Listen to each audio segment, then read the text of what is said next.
Assalamualaikum warahmatullahi wabarakatuh.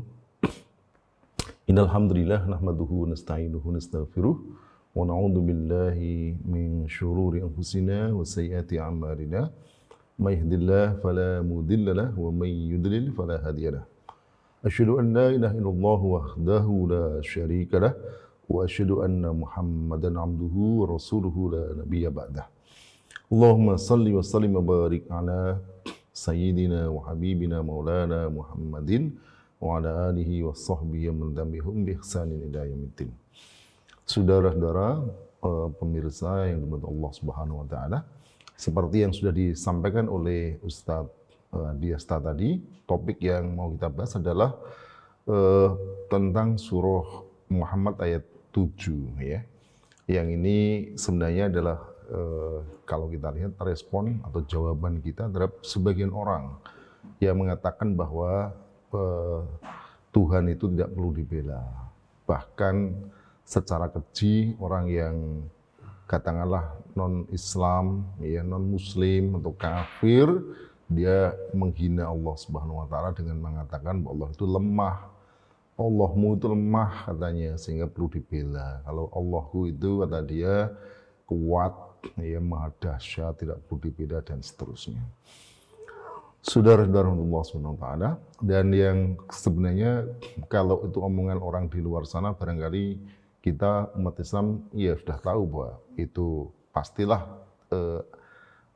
salah begitu ya. Tetapi masalahnya ada juga sebagian orang bahkan itu penceramah atau bahkan juga ya sebagian yang disebut di tengah umat itu sebagai ulama ya, mereka mengatakan bahwa Islam itu terlalu besar ya, tidak perlu dibela, ya, Islam ini milik Allah. Bahkan mereka mengatakan Allah itu nggak perlu dibela. Lama-lama ucapan seperti ini bahaya, lama-lama Allah nggak perlu disembah. Allah nggak butuh disembah sehingga akhirnya nggak perlu disembah. Iya, ini kan bahaya sekali ungkapan-ungkapan seperti itu.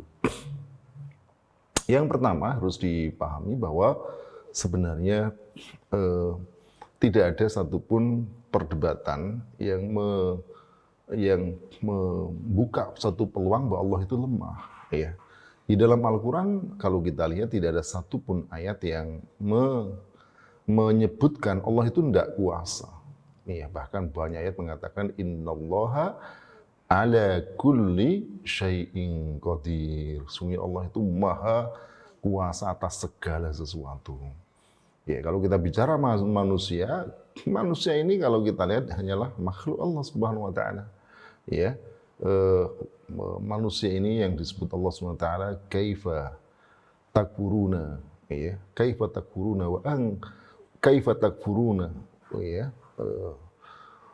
Kaifa takfuruna, ya. Kaifa takfuruna billah wa kuntum amwatan fa ahyakum summa yumitukum summa yuhyikum summa ilaihi turja'un. Coba perhatikan ayat ini, betapa lemahnya manusia di depan Allah Subhanahu wa taala.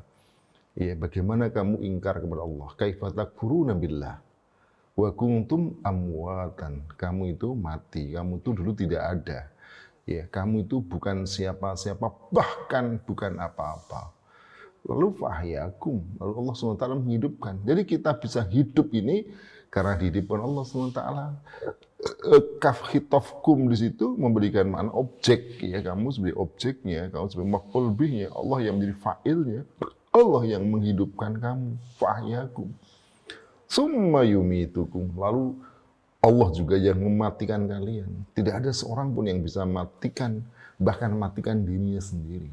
Sekalipun dia berkehendak untuk mati, kalau Allah tidak mematikan, nggak mungkin mati. Sebaliknya, betapa banyak orang yang ingin hidup, tapi Allah matikan, ya mati. Begitu lemahnya manusia. Apakah selesai? Bukan. Summa yuhyikum, dihidupkan lagi. Ya. Summa ilaihi turja'un. Ya. Kalau kita lihat ini semua menunjukkan bahwa manusia itu berada di manusia yang lemah. Dan dalam akidah Islam sudah sangat jelas bahwa Allah itu Rabbul Alamin. Dia itu adalah Tuhan seluruh alam. Dialah Allah SWT yang menciptakan segala sesuatu. Maka aneh kalau ada orang mengatakan bahwa meragukan tentang kelemahan, kekuatan dan kekuasaan Allah Subhanahu wa taala. Lalu pertanyaannya adalah bagaimana lalu kita kok harus membela agama Allah Subhanahu wa taala? Nah, membela Allah Subhanahu wa taala itu bukanlah kita kuat dan bukan karena Allah Subhanahu wa taala tidak mampu, tidak berkuasa untuk membela dirinya sehingga butuh bantuan manusia gitu. Itu jelas sebuah kesalahan. Nah, saya ingin sebelum masuk ke ayat ini, saya ingin gambarkan ungkapan-ungkapan yang seperti itu muncul, itu sebenarnya bukan muncul dari orang Islam, orang yang berakidah Islam, tapi muncul dari orang-orang kafir. Sebagai contoh misalnya ya, ungkapan orang kafir digambarkan dalam surah Yasin. Allah SWT berfirman, wa anfiqu mimma razaqakumullah qala alladziina kafaru ya anut imman law yasha'allahu at'amah, kata mereka. Ketika Allah SWT berfirman, berikanlah infak, ya, infakkanlah sebagian apa yang Allah rezekikan kepada kalian. Wa idza qila lahum, ketika Allah SWT perintahkan mereka untuk berinfak, apa jawaban orang kafir? Wa qala alladziina kafaru, ya, lalu mereka orang-orang kafir mengatakan, mengapa Allah SWT memerintahkan kita ya untuk berinfak? Anut imumullahu yasya'allah at'amah, apakah kita harus memberikan makan kepada orang yang Allah itu juga bisa memberikan makanan? Jadi untuk apa sih kita bersedekah kepada sesama manusia? Kenapa kok Allah seolah butuh bantuan kita untuk memberikan bantuan pada manusia, memberi makan kepada mereka? Bukankah kalau Allah mau, Allah bisa memberikan makanan kepada mereka? Nah, ini seperti itu ungkapan orang-orang kafir itu. Nah, nanti akan kita lihat sebenarnya poin yang kedua, poin ketiga sebenarnya yang tidak kalah pentingnya adalah bahwa sebenarnya tentu saja membela yang dimaksud menolong dan bela itu bukanlah membela dalam bentuk makna hakiki. Dan yang paling penting itu diperintahkan oleh Allah Subhanahu wa taala. Nah, inilah yang mau kita bahas yang dalam surah Muhammad ayat 7. Dan dalam surah Muhammad ayat 7 ini Allah SWT menyeru kepada orang-orang beriman, ya ayyuhalladzina amanu in tansurullaha yansurkum wa yusabbit aqdamakum. Wahai orang-orang beriman, in tansurullaha, apabila kamu menolong agama Allah, yansurkum, maka Allah akan menolong kalian. Wa yusabbit aqdamakum, dan akan mengokohkan kedudukan atau kaki kalian, diri kalian. Baik, kita akan coba urai satu persatu ayat ini. Ayat ini khitabnya ditujukan kepada alladzina amanu. Ya ayyuhalladzina amanu, wahai orang-orang beriman. Ayat ini menyerunya khusus kepada orang yang beriman. Dan untuk diketahui sebenarnya ini ada dalam surah Muhammad. Dalam surah Muhammad itu kalau kita lihat ya, itu dimulai dari ayat yang pertama, kemudian ayat kedua, sampai kemudian ayat ke-7, ke-8 ya. Ini sebenarnya kalau kita lihat adalah sedang membicarakan dua kelompok besar manusia. Siapa? Yakni mereka yang alladzina amanu dan orang yang alladzina kafaru. Coba kita misalnya buka pada bagian yang pertama surat ini ya. Di dalam ayat yang pertama Allah SWT langsung menyebut tentang kafir. Alladzina kafaru wasaddu an sabilillahi adalla a'malahum. Orang-orang kafir dan mereka itu orang-orang yang menghalangi manusia di jalan Allah, adalla a'malahum, Allah akan melenyapkan amal mereka. Itu bicara orang kafir. Kemudian ayat kedua, walladzina amanu wa amilus solihati wa amanu bima nuzila ala Muhammadin wa huwal haqqu mir rabbihim. Nah, jadi bicara yang kedua ini bicara tentang kelompok kedua, alladzina amanu. Kemudian ayat ketiga balik lagi orang kafir. Dzalika bi annal ladzina kafaru taba'ul batila.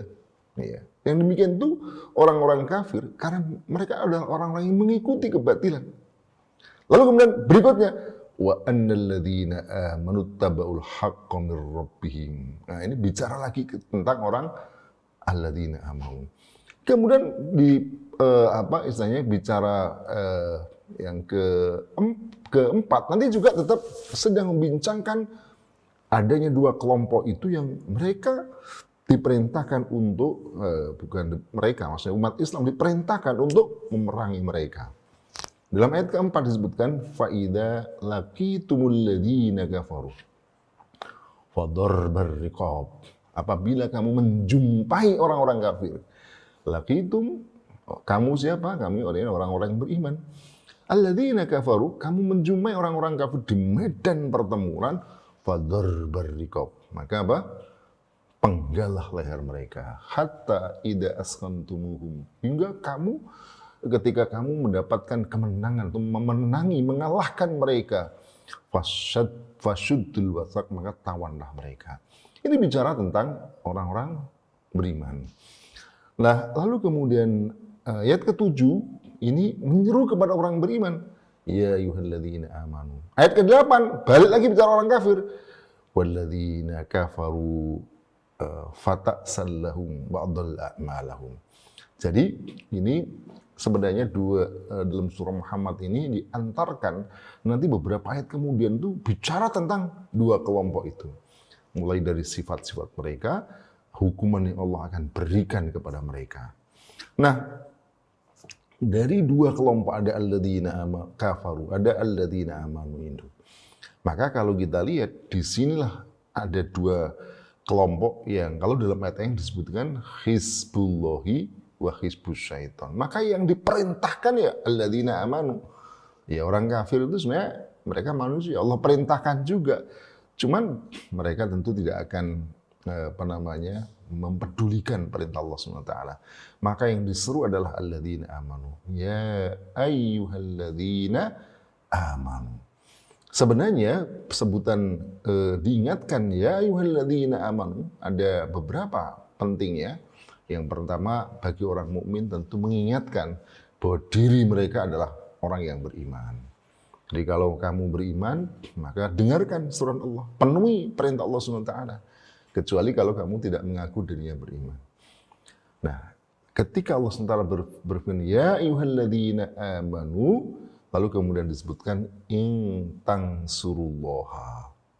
Itu ada harf in di situ memberikan makna apa? In syartiyah.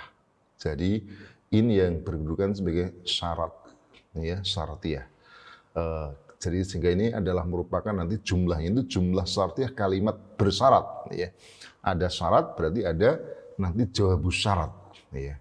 Yang menjadi jawaban ya, ketika syarat itu dipenuhi. Syaratnya adalah in tansurullaha, apabila kamu menolong Allah. Kalimatnya itu in tansurullaha, kamu menolong Allah. Nah pertanyaannya apakah Allah itu lemah sehingga butuh ditolong? Ya jelas bukan. Sebenarnya dari struktur ayat ini pun itu sudah bisa dipahami bahwa yang dimaksud bukanlah menolong Allah dalam makna hakiki. Coba perhatikan. In tansurullaha. Ya, jika kamu menolong Allah, maka yang surkum, Allah akan menolong kamu. Berarti sebenarnya yang ditekankan itu adalah ketika kamu menolong agama Allah, yang surkum, Allah akan benar-benar menolong kalian.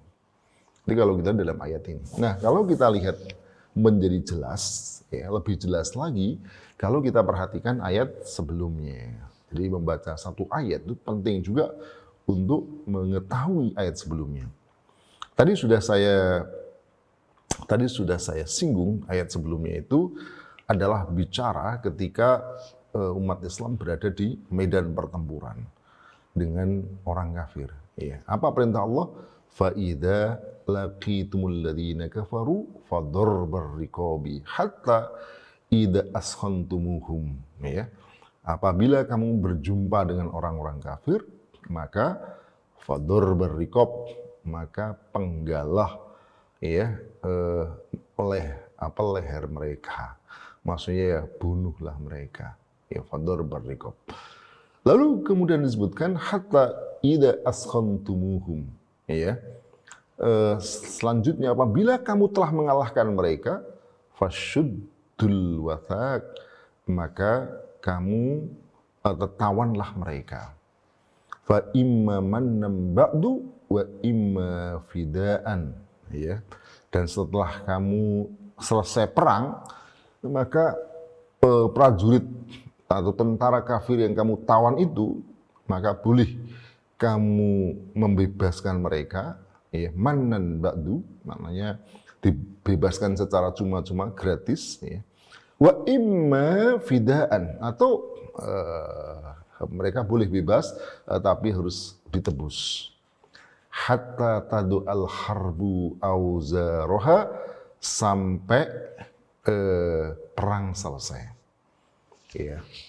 Nah, coba antum perhatikan dalam ayat berikutnya disebutkan dalika, yang demikian itu. Ya, demikianlah dalika. Walau yasha'allahu lang tasara minhum. Nah, ini seandainya Allah menghendaki, lau yasha'allah, seandainya engkau menghendaki. Berarti nanti ini sebenarnya Allah tidak menghendaki begitu. Karena menggunakan kata lau, ya. Lau, walau yasha'allah, seandainya Allah SWT menghendaki, lang tasara minhum, maka Allah SWT akan membinasakan mereka. Jadi kalau Allah mau, sebenarnya tidak sulit bagi Allah SWT untuk membinasakan orang-orang kafir itu. Nggak usah harus memerintahkan umat Islam untuk perang, ya. Coba kita baca, ya, penjelasan dari para mufassir tentang itu, ya. Saya bacakan satu saja, ya, karena waktunya terbatas. Ini penjelasan dari apa yang disampaikan oleh Al-Hafidz Ibnu Katsir, ya, ketika menjelaskan tentang walau yasha'allahu lang tasara minhum.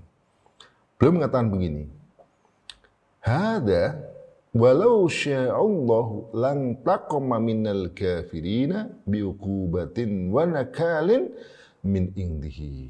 Jadi artinya, seandainya Allah SWT menghendaki, maka sungguh Allah akan menghukum orang-orang kafir itu dengan hukumannya, ya, dari sisinya. Maknanya itu tidak perlu memerintahkan kaum muslim untuk fadur berrikob, untuk memerangi mereka. Ya, cukup, ya, nyawa itu ada di genggaman Allah SWT. Ya, tinggal dicabut nyawanya udah selesai, ya. Ke jantungnya dibuat tidak bergerak udah selesai, ya. Apa yang tadi saya katakan yang bisa dilakukan manusia, seandainya Allah mau. Tapi kemudian disebutkan, ya, seandainya Allah mau, lang tasara minhum, akan membinasakan mereka. Tapi kemudian ada hal lain yang membelokkan bahwa Allah tidak menghendaki itu. Allah punya kehendak lainnya. Walakin liyabluwa ba'dakum biwa'tin. Yakni, namun Allah menghendaki apa? Allah SWT menghendaki untuk menguji, ya, liyabluwa ba'dakum, menguji sebagian kalian dengan sebagian yang lain. Makna itu menguji orang mukmin tentang adanya orang kafir. Menguji apa? Menguji dengan memerintahkan jihad.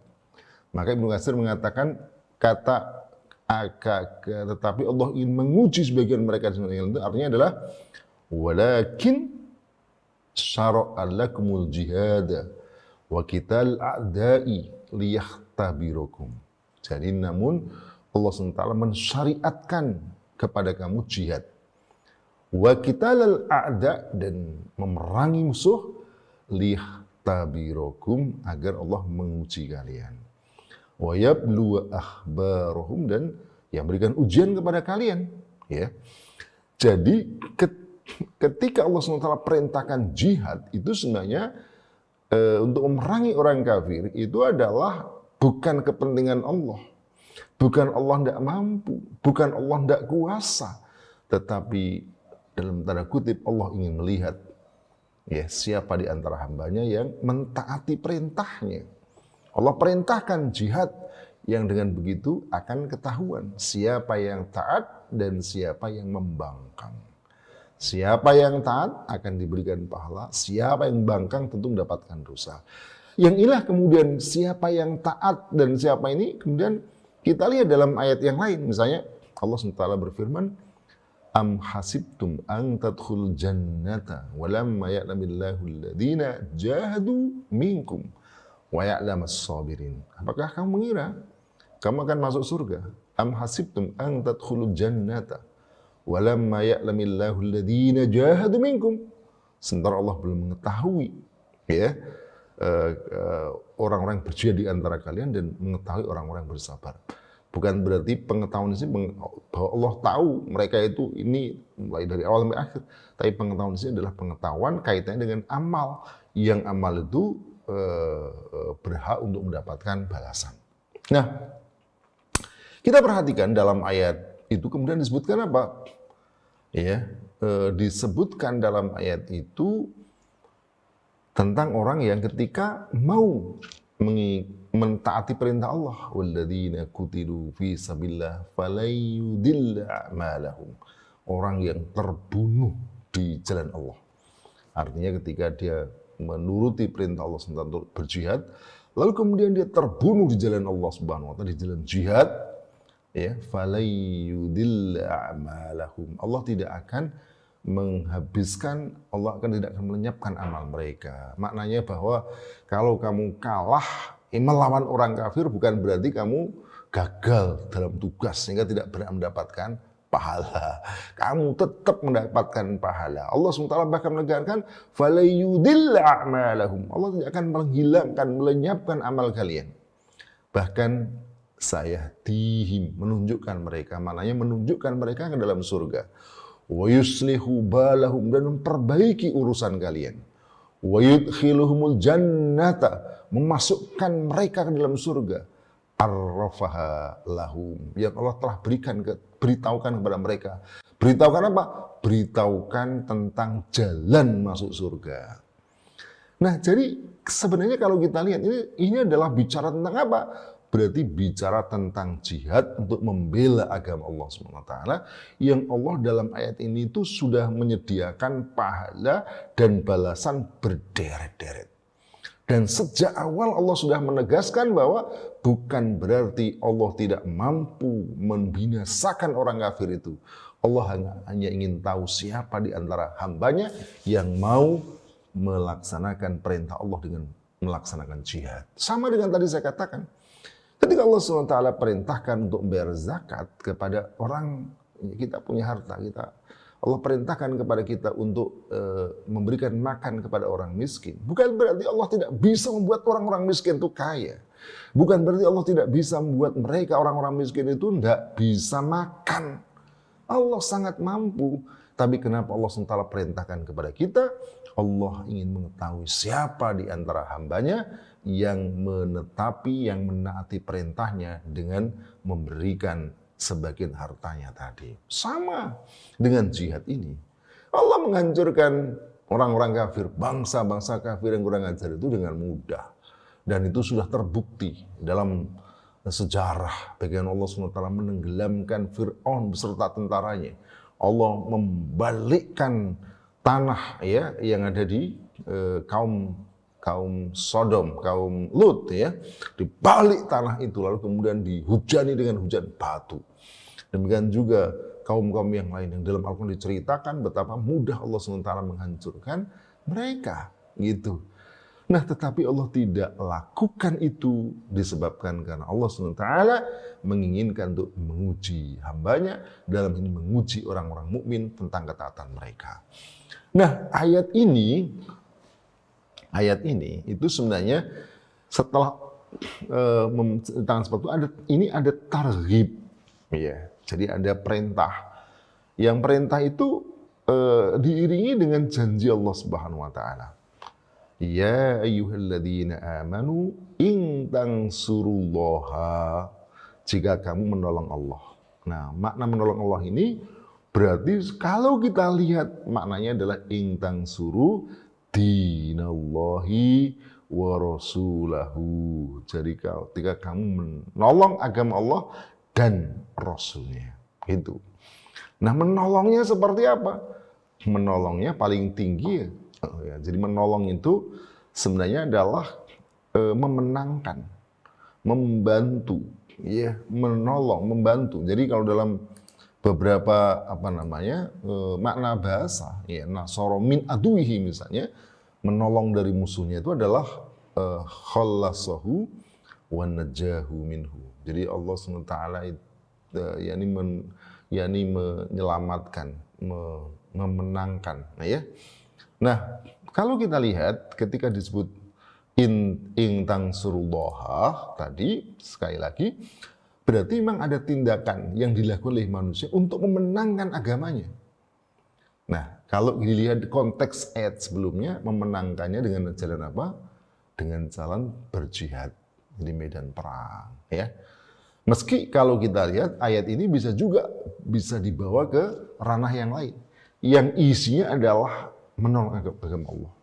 Kalau di medan jihad, menolong agama Allah dengan apa? Dengan fadur burrikob, dengan memenggal kepala musuh, ya. Tapi kalau di meja diskusi, menolong Allah dengan apa?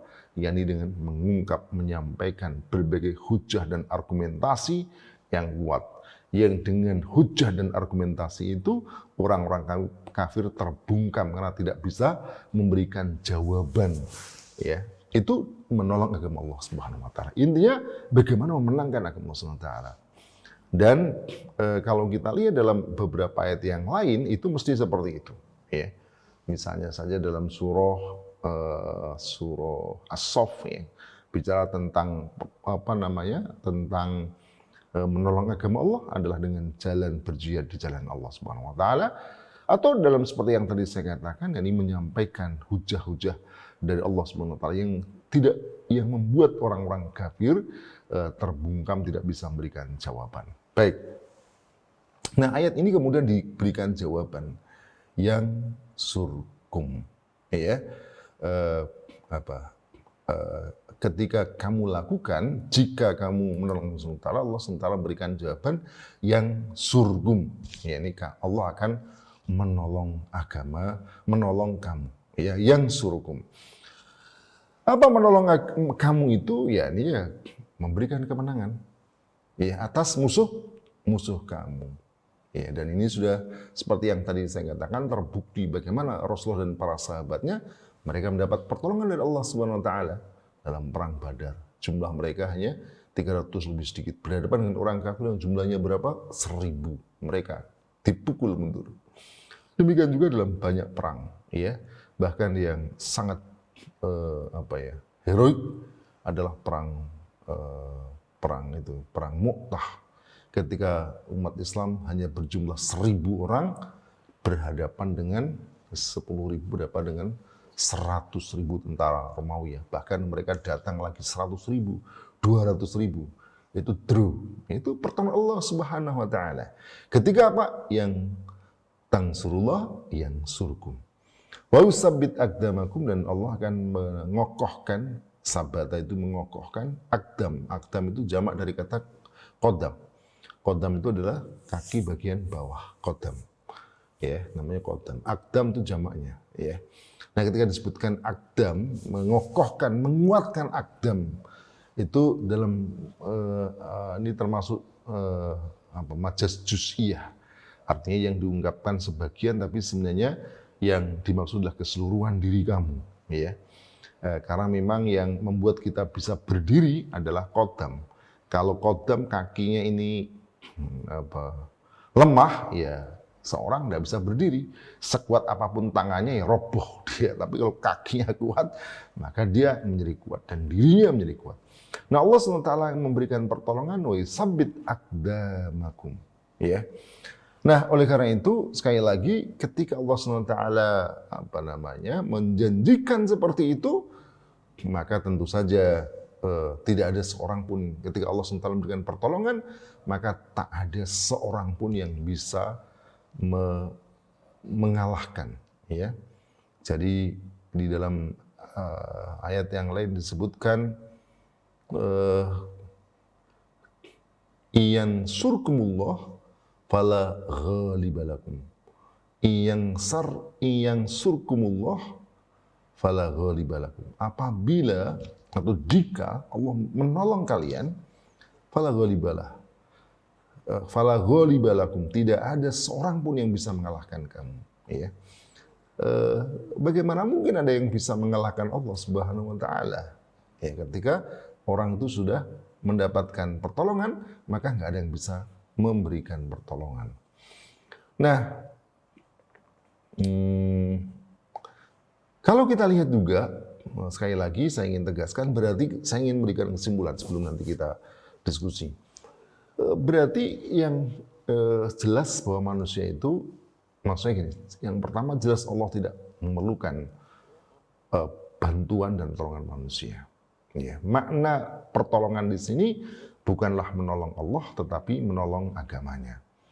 Dan ini adalah bagian dari syariat Allah SWT kepada manusia. Yang syariat itu sebagaimana syariat yang lain, fungsinya adalah ikhtibar, untuk menguji manusia. Siapa di antara mereka yang taat dan siapa mereka yang tidak taat. Siapa yang taat, maka seperti yang tadi disebutkan, mereka berhak mendapatkan ganjaran kebaikan, ridho dan surganya. Tetapi sebaliknya, siapa saja yang mereka tidak mau taat, bahkan membangkang, menghina, menyinyiri agama Allah SWT, maka tak ada pilihan kecuali mereka mendapatkan sanksi, hukuman, bahkan adab dari Allah Subhanahu wa taala.